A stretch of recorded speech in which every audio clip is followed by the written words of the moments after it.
A graça e a paz de Cristo seja com o seu coração, meu irmão. Que Deus fortaleça cada um de nós por meio da sua palavra. Nós estamos no capítulo 7 de Eclesiastes. Abra sua Bíblia comigo. Eclesiastes capítulo 7. E nós temos visto neste capítulo, pelo menos até o versículo 10, nós veremos como nós podemos compreender o que é melhor, mas nós só podemos compreender o que é melhor para a nossa vida se nós tivermos o conhecimento de Deus. Mas não apenas o melhor que nos é agradável, mas o melhor para glorificar a Deus, o melhor para uma vida que cresce e que amadurece na palavra do Senhor, para a glória do Senhor. Então, esse é o melhor que nós vamos buscar quando nós também tivermos o conhecimento que Deus nos dá de si em sua palavra para nós. Semana passada nós vimos que Salomão, ele traz para nós a primeira comparação. Ele vai fazendo comparações, né? Ele faz muito isso no seu livro, ele vai fazendo comparações, e então ele disse para nós assim: melhor é a boa fama do que o unguento precioso. E depois ele trabalha um outro assunto, não muito agradável, mas que é melhor. E ele fala: é melhor você ir à casa onde há luto do que onde há banquete. Porque onde há luto você vê o fim de todos os homens, de todos os mortais. E os vivos que tomem isso em consideração. Vimos semana passada que, ainda que não seja o mais agradável, mas é melhor estarmos num funeral para refletirmos sobre o que vai acontecer com todos nós mais cedo ou mais tarde. E então, agora nós prosseguiremos e veremos, a partir do verso 5, outra comparação que Salomão faz. Mas antes de ler o texto, vamos orar ao Senhor. Agradecemos a Ti, Pai amado, pela manhã desse domingo, dia do Senhor, dia que o Senhor preparou para a Tua igreja estar reunida, louvando e bendizendo o Teu nome, dia que o Senhor nos lembra e nos faz pensar no descanso eterno, onde não mais seremos interrompidos por atividades no nosso culto ao Senhor. Nosso culto será constante e eterno, porque estaremos contigo no descanso eterno. Mas enquanto esse dia não chega, que o nosso coração se deleite cada momento na comunhão com os irmãos, no culto do Senhor, e especialmente agora na Tua palavra. Ajude-nos a compreendê-la. Clamamos isso a Ti, em nome de Jesus. Amém. Então, eu vou lendo os versículos e vou expondo conforme for lendo. Então, o primeiro versículo aí, o versículo 5, diz assim: melhor é ouvir a repreensão do sábio do que ouvir a canção do insensato.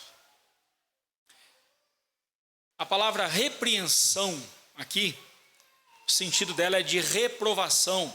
É quando a mãe dá um puxão de orelha no filho, né? Quando o pai dá uma dura no filho, ou quando nós somos repreendidos por alguém que tem sabedoria, alguém que tem mais experiência do que nós. O sábio aqui é descrito como alguém que é prudente, que é habilidoso, alguém que é perspicaz e é instruído, obviamente, na palavra de Deus. Porque a sabedoria, à luz da palavra de Deus, não é inteligência apenas.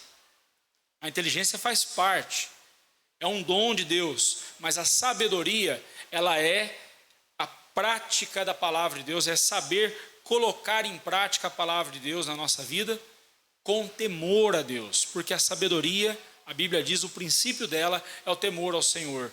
Um coração que teme a Deus, ele está dando passos de sabedoria, ou passos na sabedoria. Por isso que o contrário de sabedoria na Bíblia é a insensatez, é a loucura.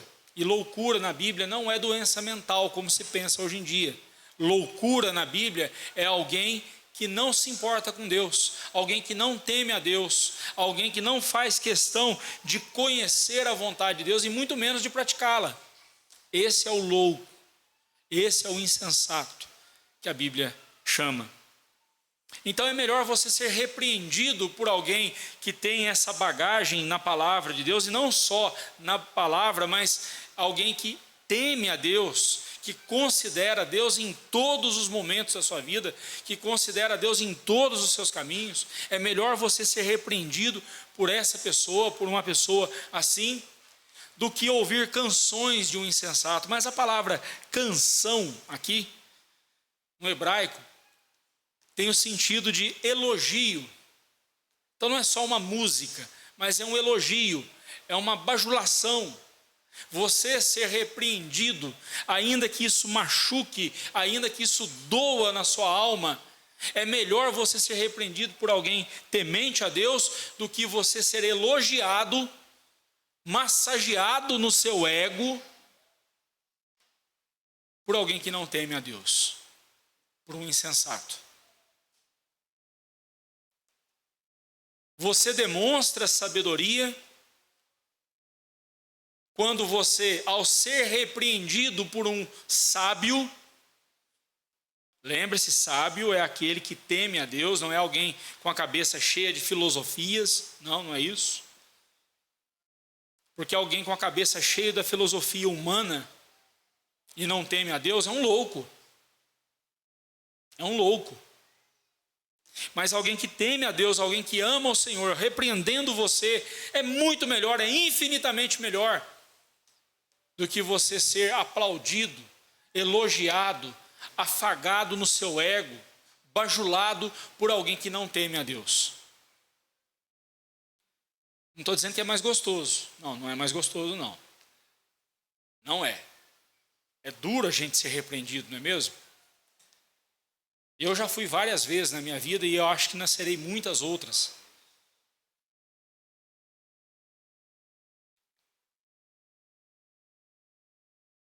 Mas é melhor alguém que ame a Deus chegar para você e para mim e repreender, ferir a nossa alma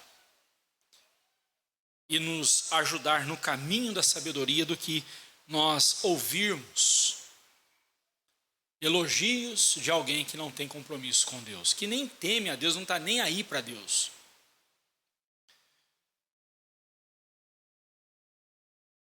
Um exemplo de canção do insensato é o que nós temos visto já há algum tempo na pedagogia. Alguns anos atrás, algumas décadas atrás, trouxeram a ideia de que você não pode repreender a criança, você não pode dizer não para ela, você não pode, se ela na conta de matemática ela colocou 2 mais 2 é igual a 6, não, você não pode repreendê-la, porque ela de alguma forma está aprendendo a somar, ela fez uma soma, ainda que ela exagerou um pouquinho na soma, mas ela somou, mas somou errado. Não, você não pode. Professora, você não pode nem dar um X vermelho para ela, porque isso vai causar um trauma no coraçãozinho da criança, um bloqueio na mente dessa criança, e ela vai odiar matemática para o resto da vida. Não. Eu tive professores de matemática que eram cobrões, né, como se diz, né? Feras, homens, mulheres entendidos do assunto. Não conseguiram me fazer gostar de matemática. Eu odeio matemática. Não é minha praia. Não é. Mas não foi culpa deles. E eu fui da época que se dava X e se dava bomba. Né? Então, quando nós olhamos para a Bíblia fala sobre correção. Abra sua Bíblia comigo lá em Provérbios 29, verso 15. Provérbios 29, 15.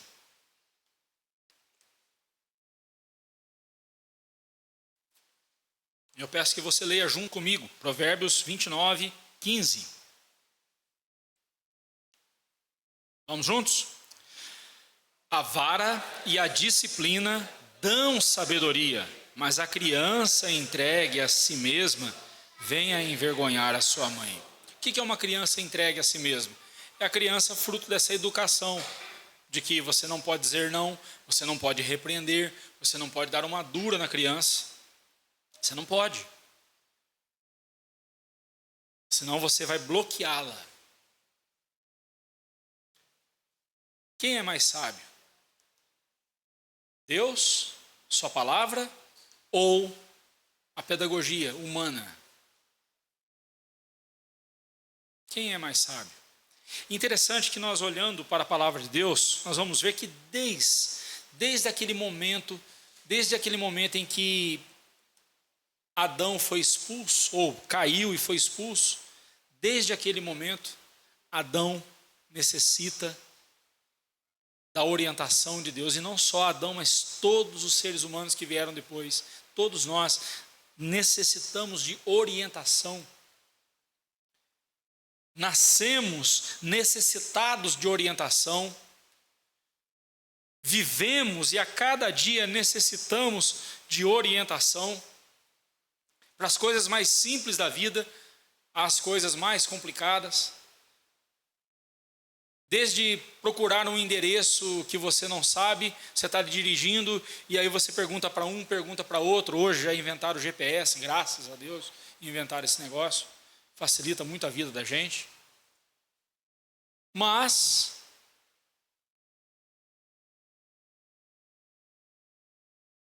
precisamos ainda de orientação.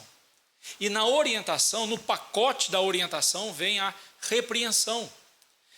Quando lemos 2 Timóteo 3, 16 e 17, a palavra de Deus diz que toda a Escritura é inspirada por Deus, ela foi dada por Deus, é fruto do coração de Deus, da mente do Senhor.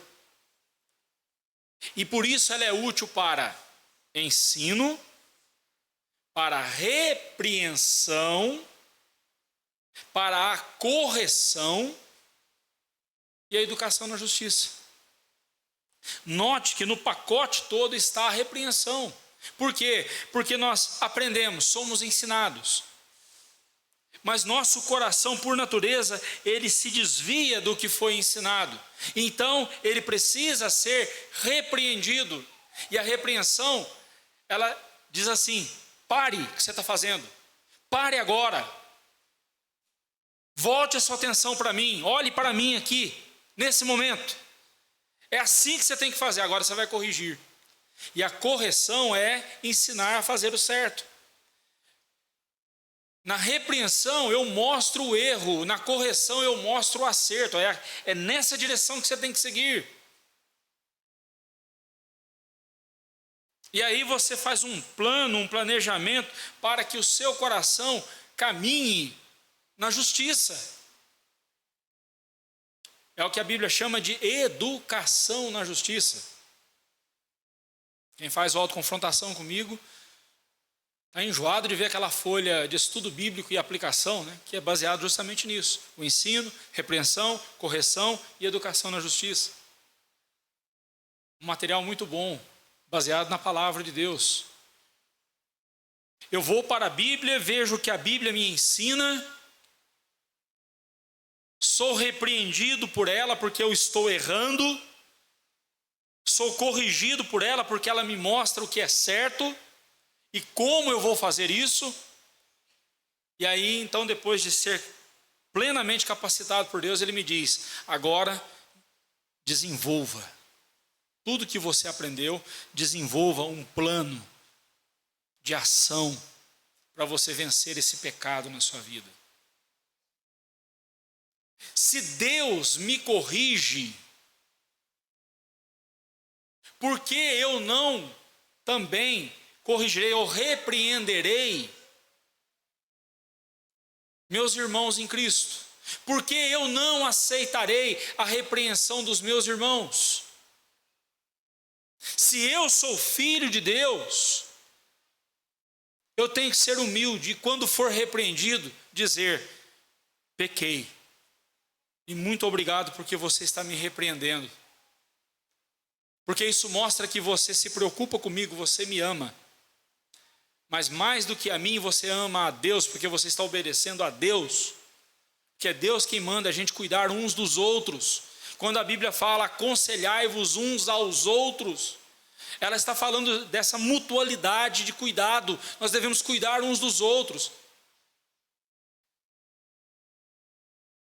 Quando você for repreendido por um irmão, por uma irmã, temente a Deus, e ele viu você cometendo um erro, e você for repreendido, ele chamou a sua atenção, na educação das crianças, é o que Provérbios 29, 15 diz, é a vara. A vara e a disciplina.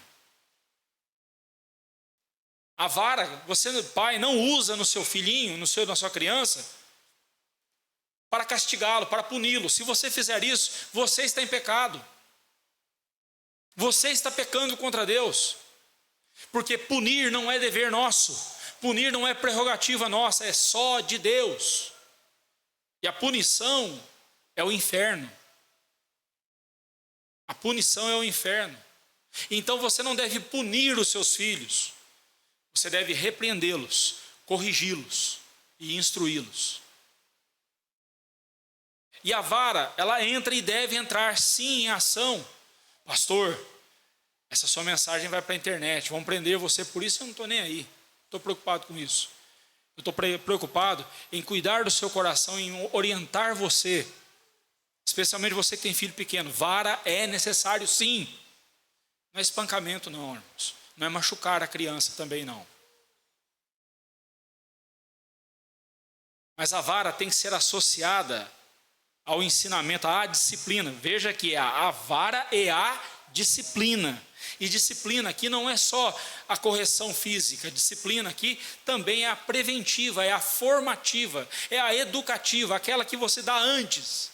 Você instrui, você mostra para a criança o que é certo e o que é errado. Você mostra para ela os benefícios de fazer o que é certo, e você mostra para ela os malefícios ou as consequências de fazer o que é errado. E você diz para ela, se você me desobedecer, se você desobedecer o papai ou a mamãe, você vai levar 3 varadas. Já ponha número, não vai número indefinido não, porque senão você vai exagerar.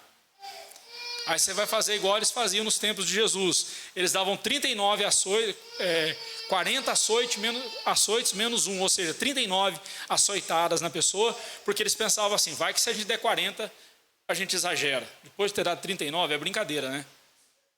Então, coloque lá, 3, você vai levar 3 varadas no bumbum. Essa parte carnudinha que Deus fez aqui é para isso mesmo. Não é só para sentar, né? Não, é também para levar umas varadinhas. É aqui o lugar. Mas use a vara. E a criança tem que saber que se ela desobedecer, a vara entrará em ação. Ela tem que saber disso. O quanto antes, e não brinque, desde pequenininhos mesmos, as crianças já entendem isso. E aí, quando você disser e ele fingir de tonto, fingir que não está te ouvindo, ou te desobedecer descaradamente mesmo, e nada rindo da sua cara, aí a vara entra em ação. Lembra do que eu falei com você? Pois é. Agora você vai levar 3 varadas. A vara serve para chamar a atenção do faltoso, para chamar a atenção daquele que está desobedecendo. Você vai chamar a atenção do seu filho. Eu sei que às vezes a gente usa o termo chamar a atenção só com palavras, né? Eu chamei a atenção do fulano, o que você falou para ele? No caso da criança não é só falar, você tem que usar também a vara.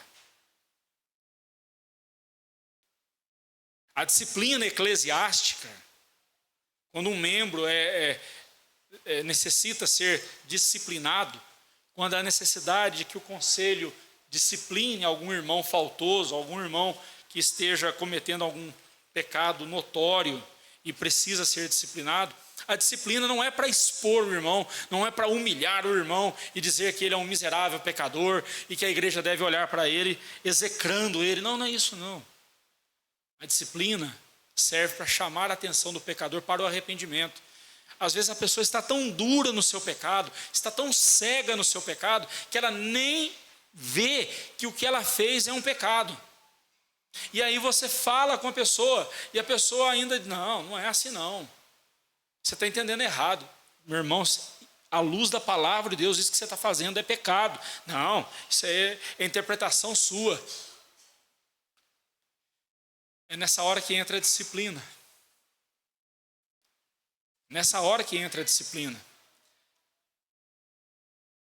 Tudo bem, então é assim que você vai seguir, então tá bom. Então você vai ser afastado da comunhão. Você não participará da mesa do Senhor.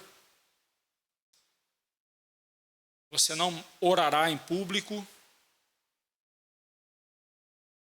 Se você tiver algum cargo, você vai ser afastado desses cargos.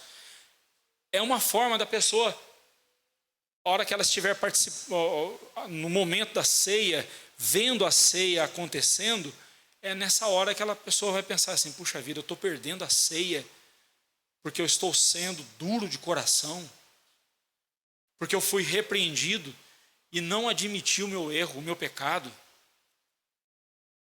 Esse é o objetivo. Então, naquele momento, se a pessoa mostrar-se arrependida e disser assim, estou arrependido, eu compreendi, de fato, eu pequei mesmo.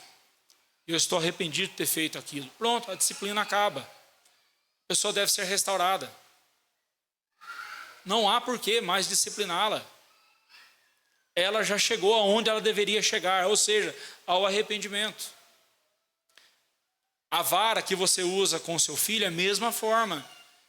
É a fim de levá-lo ao arrependimento ou à mudança de atitude.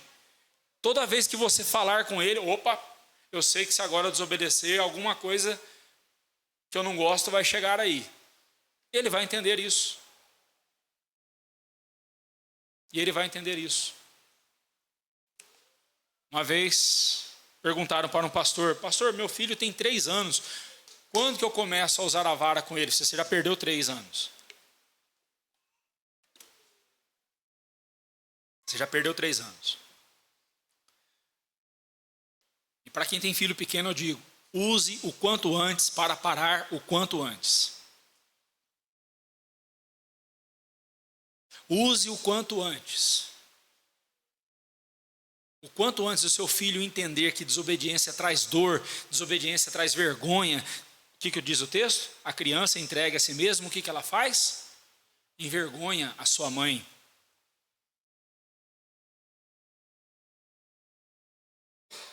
Aí tem mãe que fala assim, tinha que ser filho, é filho do meu marido, né? Que vergonha. Aí o marido fala assim, tinha que ser filho sua mesmo, né? Você vê. Fica empurrando a vergonha de um para o outro, mas a vergonha é dos dois. Eles que não disciplinaram, eles que não cuidaram, eles que não deram orientação para a criança. E você acha que a vergonha que a criança causa é a pior coisa? Não, espere para ver a adolescência, espere para ver a juventude, espere para ver a fase adulta dessa criança, que agora já é adulta. Espere para ver. Se ela não for corrigida e orientada o quanto antes no caminho do Senhor, vai ser uma lástima, vai ser uma tristeza que vai ser a vida dessa pessoa.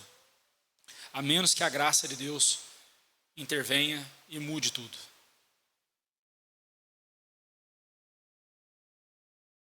Ser repreendido não é bom não é gostoso, mas é bom. Não é gostoso, mas é bom.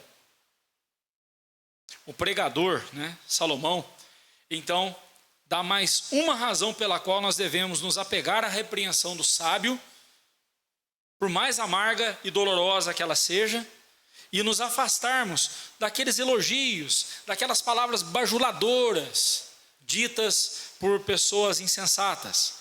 Ele diz para nós no verso 6, pois, qual o crepitar dos espinhos debaixo de uma panela, tal é a risada de um insensato. também isso é vaidade. O texto hebraico faz um jogo de palavras aqui com as palavras espinhos e panelas, e panela. A pronúncia é muito parecida. É muito parecido, é um recurso parecido que nós usamos nos nossos ditados populares, onde fazemos rimas, né? Água mole, empedradura, tanto bate até que fura, não é assim? Então, são rimas, ou, no caso do hebraico, palavras com som parecido, justamente já para chamar a atenção. Então, Salomão aqui chama a nossa atenção e mostra para nós o seguinte: a risada de um ímpio é como crepitar, o estralo, né? Aqueles estralos que espinho quando pega fogo, aquele barulho, né? Estranho, aqueles estralos de um espinho, de espinhos pegando fogo debaixo de uma panela. O objetivo de Salomão aqui, ao empregar essa figura, essas duas figuras, né? O espinho, o fogo de espinhos, né? É mostrar não só a inconveniência das risadas de um insensato. Geralmente o insensato é espalhafatoso, né? A risada dele é por todo mundo. Ele ri para citar o grupo aqui, a risada dele cobre a risada de todo mundo. É uma pessoa insensata. Não é uma pessoa alegre, é uma pessoa insensata. Além de ser uma coisa inconveniente, é também algo passageiro, efêmero. Você já viu aquela expressão que a gente usa, fogo de palha? Salomão está falando aqui de fogo de espinho, é a mesma coisa.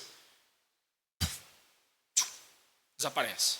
Pega fogo rapidinho, desaparece. Quem vai acender churrasqueira hoje sabe o que eu estou falando. Bem que alguém podia me chamar hoje, viu? Churrasco, mas tudo bem. Se não chamar não tem problema não. Mas quem vai acender churrasqueira hoje sabe o que eu estou falando. Você vai pegar ali.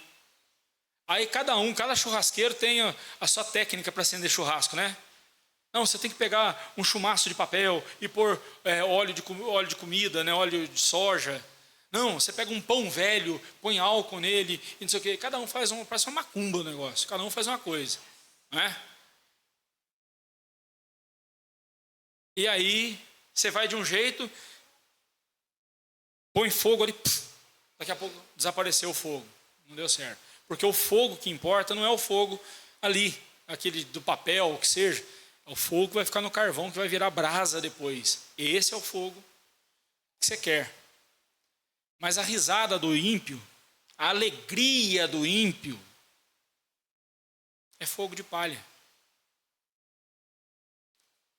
Eu sei que é mais legal, é mais interessante estar ao lado de um piadista, de alguém que conta piada o tempo todo e dá risada o tempo todo, do que estar ao lado de uma pessoa séria, que está nos ensinando a palavra de Deus, a vontade de Deus, e de vez em quando fala: você está fazendo errado. Isso que você está fazendo é errado. É claro que a gente quer ficar do lado de alguém alegre, espalhafatoso, risonho, é lógico. Mas não se trata do mais agradável. Salomão está falando, o que é melhor? O melhor é estar ao lado daquele que vai repreender você na palavra de Deus e vai te orientar na palavra de Deus para que você viva de acordo com a vontade de Deus, do que estar ao lado de pessoas cuja felicidade, cuja alegria é fogo de palha, fogo de espinhos. Como você lida com a repreensão? Como você lida com a repreensão? Você recebe ela com humildade? Quando você é repreendido por alguma coisa errada que você vem fazendo e alguém vem e te repreende, você é humilde? Você faz como Davi, quando Natã chegou para ele e disse assim: Davi, tem uma história para te contar. Tinha um homem que só tinha uma ovelhinha, e ele tinha um carinho imenso com essa ovelhinha. O cara até dormia com ela. Ele punha ela para dentro de casa, protegia ela contra o perigo e tudo mais, tal. E tinha um outro lá que tinha várias ovelhas, ele era rico, tinha muita coisa, muitas ovelhas e tudo mais. E aí esse rico recebeu a visita de um amigo. que ele fez? Vou fazer um churrasco. Em vez dele pegar uma das ovelhas dele, ele foi lá e pegou a única ovelhinha daquele homem e a matou. O que você deve fazer com esse homem, Davi? Esse homem tem que ser morto. Você, pois é, Davi, esse homem é você. Eu fico imaginando o frio que desceu pela espinha de Davi naquela hora. Já aconteceu isso com você? Quando alguém te pega no flagra, sempre confundo. Pega você ali com a boca na botija e mostra você, desce aquele frio na espinha, aquele frio congelante. Já aconteceu isso com você? Horrível, né? Eu imagino que aconteceu algo assim com Davi. Mas naquele momento Davi falou assim, peraí, Natan, abaixa a bola, rapaz, você está falando com o rei. Eu sou o rei. E eu tenho o direito de fazer o que eu bem quiser. Quem manda nisso aqui sou eu. Eu fui ungido por Deus para ser o rei de Israel. Então Deus me deu autoridade e liberdade para fazer o que eu quisesse. Não foi assim que Davi agiu. Davi abaixou a cabeça, eu até imagino, assim, né? Ele abaixou a cabeça e disse assim, pequei. Ele só falou isso, pequei. Ele não falou mais nada, mas Deus que conhece o coração da pessoa e revela isso, e revela o que está no coração das pessoas, mostrou para Natan que Davi estava arrependido, e aí Natan disse para Davi, pois bem, Davi, Deus também vê que você está arrependido e está contrito, e Ele perdoou o seu pecado. Embora algumas consequências ficarão, e você vai ter que lidar com essas consequências, começando com a morte da criança que Batseba está gerando.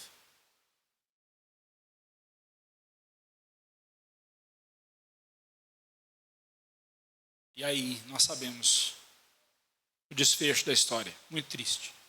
Mas eu quero chamar a sua atenção para o fato de que no momento em que Davi foi repreendido por Natan, ele não ficou inventando desculpas, ele não ficou se justificando, mas ele buscou justificação. É diferente, tá? Justificativa é uma coisa, justificação é outra. Justificativa é você ficar dizendo assim, não, mas eu fiz isso por causa daquilo. Ah, peraí, Natan, eu estava de boa lá no meu palácio, aqui na sacada do meu palácio, e a Batseba resolve tomar banho lá e fica difícil, né? Ela me provocou. Justificativa é jogar a culpa para o outro, é dizer que o outro é o culpado e não você. É dizer que o outro fez você tropeçar, outro trouxe o mal para você e você foi só um coitadinho. Caiu igual um patinho, tadinho. Isso é justificativa. Justificação é diferente. Exatamente o contrário. A justificação significa perdão. Mas para haver perdão tem que haver uma coisa chamada confissão e arrependimento. Quando você é repreendido, você busca justificativas, vou pôr no plural, ou justificação. Quando você é repreendido, você diz, de fato eu pequei. Obrigado por me repreender, você está certo. Eu errei, eu pequei. E eu peço perdão a Deus e peço que você ore por mim, me ajude em oração. Porque eu não quero mais cometer esse pecado. Isso é a atitude de um coração convertido. Isso é a atitude de um coração crente. É assim que você tem reagido quando você é repreendido?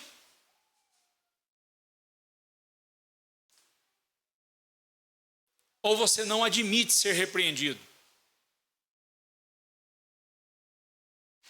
Voltando lá àquela educação famigerada, aquela pedagogia desgraçada de que você não pode dizer não para as crianças, você não pode dar um X vermelho para ela, você não pode fazer isso, porque isso vai bloqueá-la. O resultado está aí.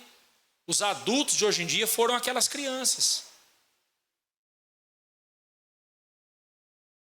Se você é patrão, tente contratar um jovem de 40 anos, porque os jovens hoje estão com 40 anos, né? Tente contratar um jovem de 40 anos, dessa geração, para você ver o inferno que vai ser sua vida.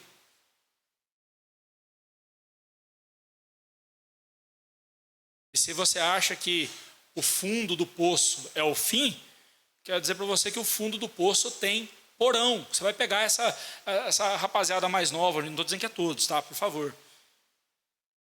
Mas esses dias eu estava ouvindo que uma pesquisa, não sei onde foi, o patrão dizendo, olha, não dá para contratar essa rapaziada de hoje em dia, não. Por quê? Porque se você chegar para ele e pedir algo a mais para ele, ou pedir algo ali que está em um serviço, afinal de contas eu estou pagando pelo serviço dele, ele diz assim, não, eu não fui contratado para isso. Mas é algo relacionado à sua área. Não, não foi contratado para isso.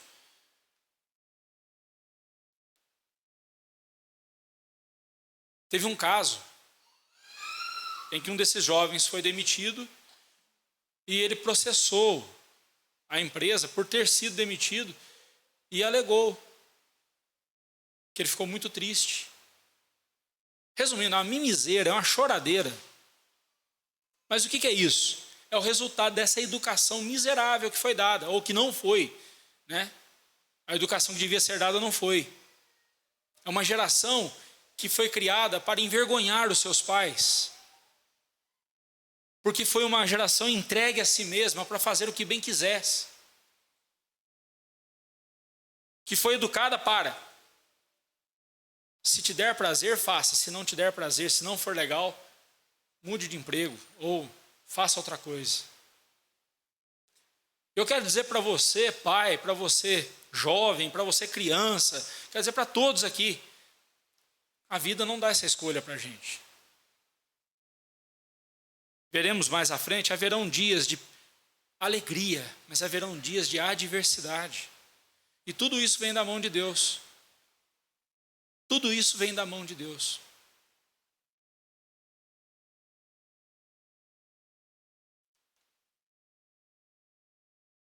Então eu quero dizer para os pais com filhos pequenos, eduque os seus filhos desde já. Quero dizer para os maiores, se você for repreendido por alguma falha que você tem cometido, seja humilde.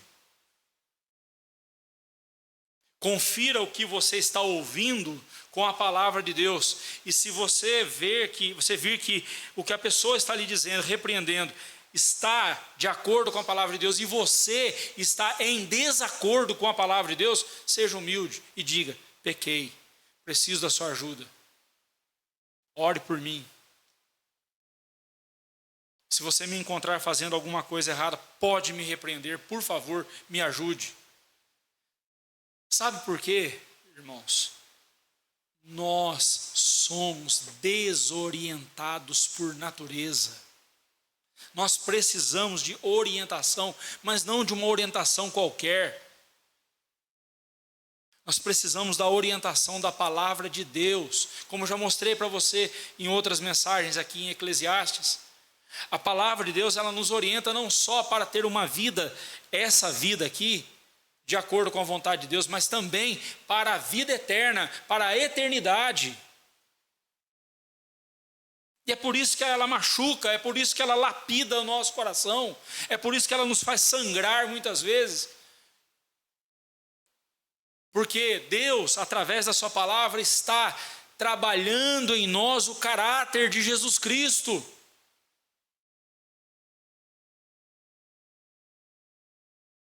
Alguém que se importa o bastante para confrontar você, lhe dirá que precisa levar a sério as questões sobre a vida e sobre a morte. As pessoas com quem você conversa, elas estão falando sobre uma vida que agrada a Deus e sobre uma vida que se prepara para o dia da morte? Nós vimos isso no versículo 1 ao versículo 4. Nós precisamos viver cada momento da nossa vida. Por que é melhor estar num funeral? Porque ali a nossa atenção é chamada para essa dura realidade de que um dia seremos nós ali naquela urna. E estamos preparados para aquele dia? Se você for a uma festa, eu garanto que você não vai pensar tanto no assunto. Talvez nada sobre o assunto. Por isso que é melhor, é mais proveitoso você ir a um funeral do que a uma festa. As pessoas que estão orientando você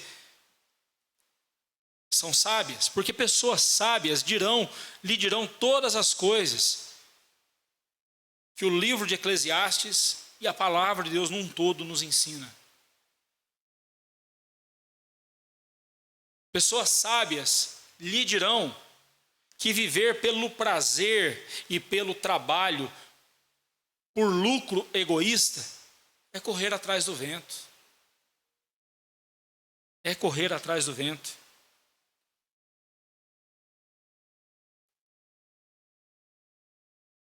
Pessoas sábias dirão para você: trabalhe, mas pelos motivos corretos. Trabalhe, não porque você é ganancioso e quer ganhar mais, e quer mais e mais. Não trabalhe para isso, não. Trabalhe para ter o necessário com que sustentar a sua família. Trabalhe o necessário para você ter o necessário e ter com que repartir com o necessitado. Mas não viva pelo trabalho. Também vão dizer, também não seja um vagal. Não seja um bom vivant. Alguém que acha que tudo vai vir de mão beijada para você. Não. Deus não é socialista. Deus não é socialista. Todas as bênçãos vêm das mãos dele. Tudo que nós temos vem das mãos de Deus. Mas ele também diz, levanta cedo e trabalha. Ele também diz, seja dizimista e administre o meu dinheiro que ficou no seu bolso. Ele também vai dizer que nós precisamos fazer a nossa parte, porque afinal de contas, a soberania de Deus e a nossa responsabilidade, uma não anula a outra. A nossa responsabilidade depende totalmente da soberania de Deus, mas Deus diz, o que é sua parte, você tem que fazer. As mulheres indo ao túmulo de Jesus, naquela madrugada, estavam preocupadas.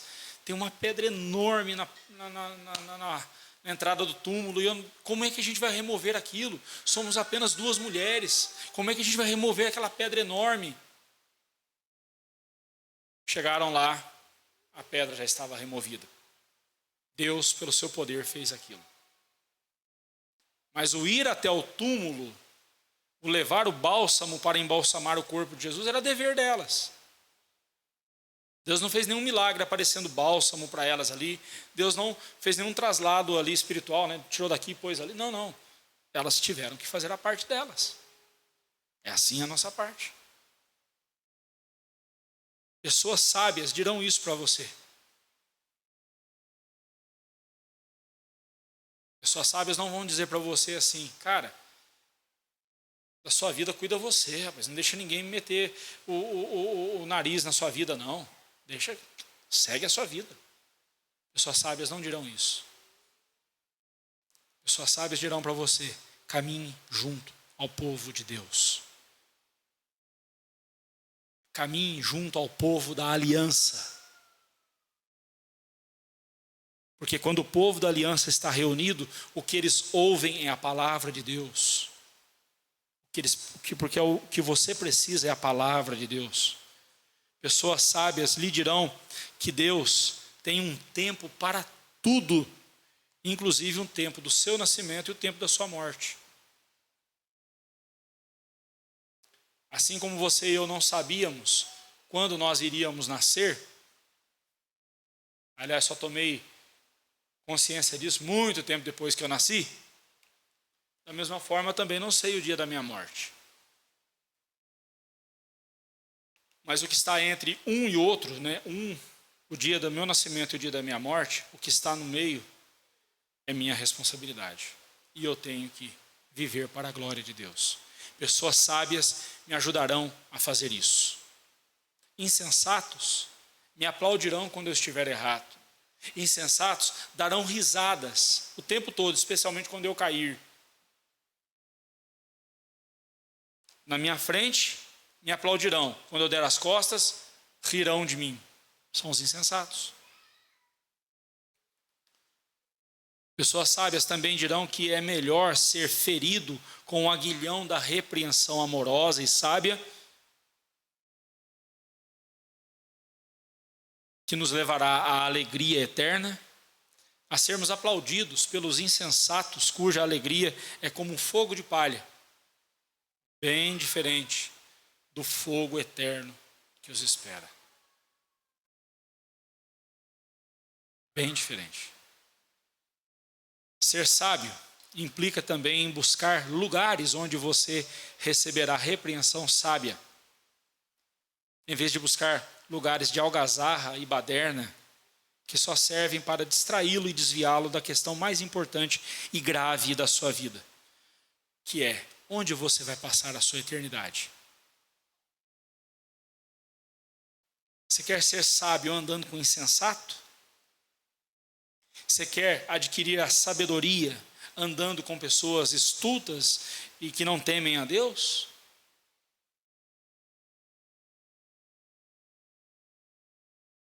Você, moça, quer entregar o seu coração para um homem que não teme a Deus, para um rapaz que não é servo de Deus e não conhece nada sobre Deus? Como é que ele vai governar a sua vida?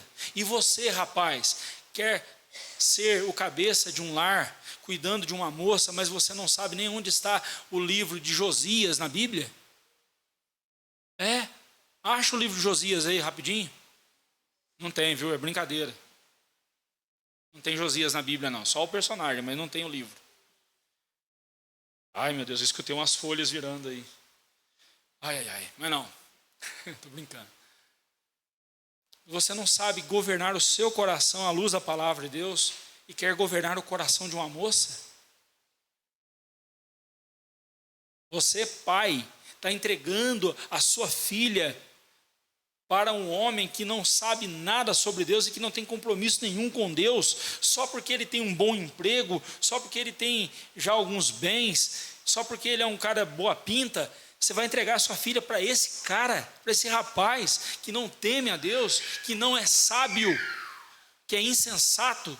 Lembre-se, insensato não é alguém que é burro, insensato não é alguém que com dificuldade de cognição, não é isso não. Insensato é alguém que não teme a Deus. Você, pai, tem orientado o seu filho que quer se casar, você tem orientado ele a ser um homem temente a Deus, porque se ele for temente a Deus, ele vai ser um bom marido, vai ser um bom pai.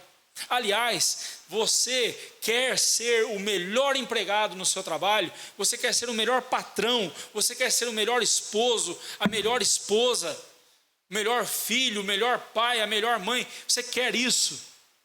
Se ocupe só com uma coisa: em ser um bom servo de Deus. Se ocupe e se preocupe em ser apenas um bom servo de Deus. É assim que tem que ser a nossa vida. Eu tinha planejado de ir pelo menos até o versículo 8 com vocês, mas eu vou parar aqui no versículo 6. Onde você tem buscado sabedoria? As pessoas com quem você anda são sábias? Você é um sábio orientando outras pessoas? Que até aqui eu só falei da gente, né? Recebendo. Mas a gente foi chamado para ser sal da terra e luz do mundo. Você tem sido sábio nos seus relacionamentos? As pessoas com quem você se relaciona, essas pessoas têm aprendido com você o temor a Deus?